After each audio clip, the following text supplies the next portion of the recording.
Did you see that? Which, talking about the Cowboys, the next topic is Dallas versus the Steelers. Which the Steelers won 24-19.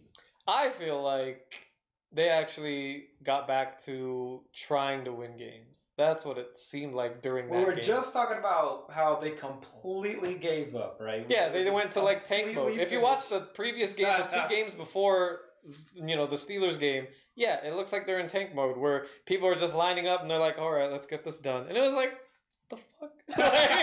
like, this is how you're gonna play the rest of the season? And it was like, I think it was noticeable in week like 6 and 7 where they were just like, it just looked like they gave up. They just didn't want to do anything. Yeah. And then or was it 7 or week 8? Yeah, I don't know. But like week 9, week 8. yeah, in week 8 it looked like they just wanted, you know, the season to be over. Yep. And I was just like, man, they're just not even really trying right now. Yep. And then this week, week 9 against the Steelers, it's like, I don't know what happened. Maybe somebody said some shit to them or whatever, or someone said something in the locker room, and they're like, you know what? We're going to get back into playing football. Just like, that's what it looked like. It looked like, you know, like they were really trying to win against the Steelers, and they actually looked like they could have won against the Steelers. They looked like it was about to happen for real because you had their new quarterback playing right now. Their fourth Garrett string. Gilbert. Was it 4th or 3rd string? 3rd string, I believe. Because it's after Dalton. But wasn't there someone after Dalton that wasn't doing good, and then they switched over to Gilbert, right? Yeah, I don't know. I haven't really kept up too much. Yeah, but I remember it was someone before Dalton. Yeah. And then that wasn't working, so that's why they went with this guy, because he, you know, they're gonna give him a shot. It was definitely, obviously you had Dak Prescott, then it was Andy Dalton. Then there was somebody with a name that I feel like wasn't. That's Gilbert. what I'm saying. Didn't they have a 3rd string? Because wasn't Gilbert the 4th? But they definitely went down a line of quarterbacks. just to see what works.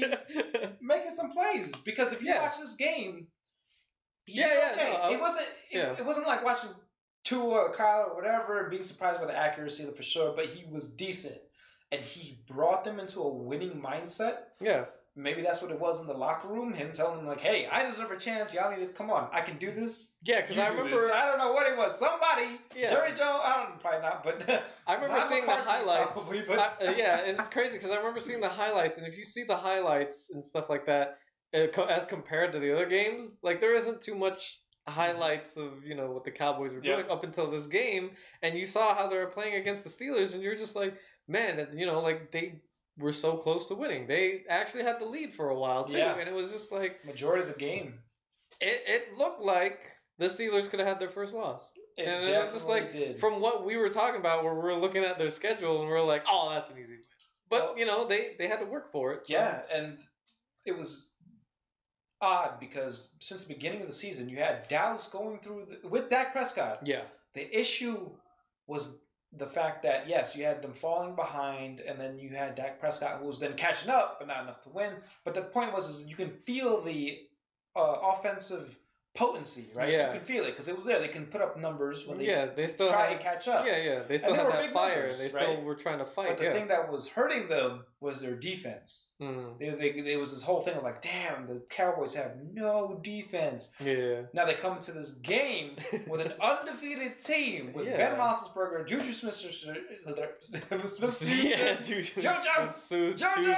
and then you have James Conner. Yeah. You know, but like you have this team, and then forget the offense of the Dallas Cowboys for a second. It was the defense that really showed up for this game. This defense was putting the Steelers on 3 and outs. Yeah.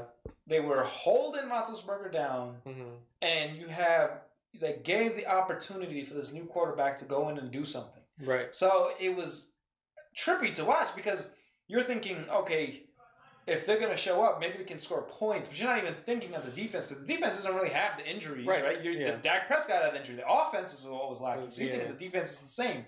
And then they show up and they completely change their rhythm and pace. So I don't know if the play calling was different or not. But maybe they changed something in practice and they switched things around. They fought this game. Yeah, you could tell. You can definitely see it again. They're like, oh, well, looks like the Cowboys aren't completely out yet. They're trying. Yeah. They're trying. So it puts an interesting dynamic in the very lowly NFC East because now you have the Eagles at 3-4-1, and then you have all the other teams are at 2 wins. Wow. And 7. Yeah, because you just got your second. Yeah, we beat Washington. Yeah. And I dare say that we're gonna beat the Eagles coming this Sunday. There's gonna be a game. Oh, you have back-to-back division games? Yep. Oh, wow. Yep. Great. And then Dallas will be our last game. But I think we're actually going to beat all 3 of them. Okay. Going forward. Because and then you can win the division. Yeah, then we're going to win the division. That's what I keep saying. The Giants will win the division. But that's what I'm saying. Can you imagine the Giants winning the division at like 6-10 and then making it to the Super Bowl? You know that would be insane. They thought the 9-7 was bad. Oh, watch man, 6-10. I'm just saying, like, okay, was bad. Oh man, but if that's any time to like make the 2020 year like anything weird, it would be the Giants making it to the Super Bowl on like a 6-10, like you know what I'm saying? We did it before. They said no teams ever made it after 9-7. The Giants won the Super Bowl, so maybe no, because that's the record we're trying to beat. It was because you guys were 9-7 on a wild card, and you guys beat a team that was 16-0, which was the Patriots. So it was just like seeing that was just crazy, especially back in 08, 07, right? Yeah, and it was just like, damn, that's insane. But if you really think the 9-7 season was actually the 2011 season. Oh, was that the 2011 season? Oh, so then when was the undefeated? They were undefeated. Oh, the first time. Okay, yeah. I keep mixing that up because it's just such a long time ago. But anyway, so like on those, even on that season, the first time you guys did a matchup with the Patriots, everyone was saying the Patriots were going to win, and then you get you guys were the underdogs and you won. And then that's what I'm saying is the weird part is if you really think about it, if you manage to win the division at 6-10 and get a home game, and still and manage to beat everybody else, and you know what I'm saying, like and get to the Super Bowl at 6-10, even just getting to the Super Bowl at 6-10, no matter what is in that division, is gonna be so insane. And it's just like, man, if anyone had put money on that, you would win. I'm about to. You know what I'm saying? Like, okay, put it in right now. If you really think about it, if you put money on a team that will go 6-10 to win their division and then go to the Super Bowl, you know what the odds would be against that? And if there is any casino that would take that bet, you know how much money you'd win? Yep.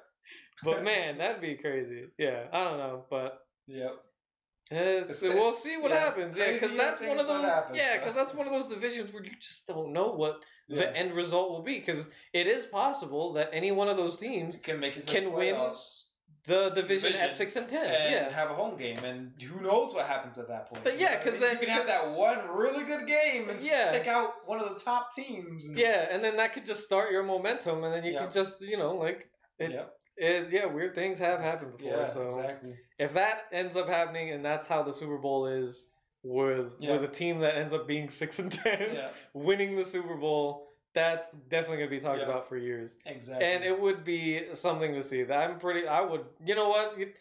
want to see something like that. So it's just like, man, that'd be pretty crazy. But we'll see what happens towards the end of the year, because there are a lot of great teams this season. And there are a lot of great teams that are playing even better this season. And I was about to say, there's a lot of good teams that are still having really bad days. So that's true too. Yeah, that's true too. There are some teams that you wouldn't expect. Any given Sunday, right? Yeah, change everything up. We'll see, but I still think the Steelers have a good chance of going undefeated from what their season looks like right now. So easy. Yeah. Not unless another team shows up like the Cowboys. Defensively shuts them down. But, that was so close. They're so close to beating them. Yeah. I was kind of. That would have been exciting too. I was thinking. I was kind of hoping. The Cowboys. I would have been like, all right. I didn't mind that they lost because then getting Giants prospects, but I was just like, right. But then I would like the Steelers to not be undefeated this late in the season. I was like, take them out. Go on. We'll still beat. You know what? We will see in the next weeks, because now it is going to be week 10 And that's when things start getting real interesting. Yeah, because now you're getting close to who wants to be in the playoffs, and who's gonna be in the playoffs, and who wants to fight for that chance to be in the playoffs. And that's one of the things where it's like, and people have figured out each other's play call. There's enough games to review footage and see how people are playing in the season. Where the coaches come into play. Right, definitely, yeah. But that's it, everybody. Thank you for tuning in to the Spectators, and we'll catch you next week. Peace.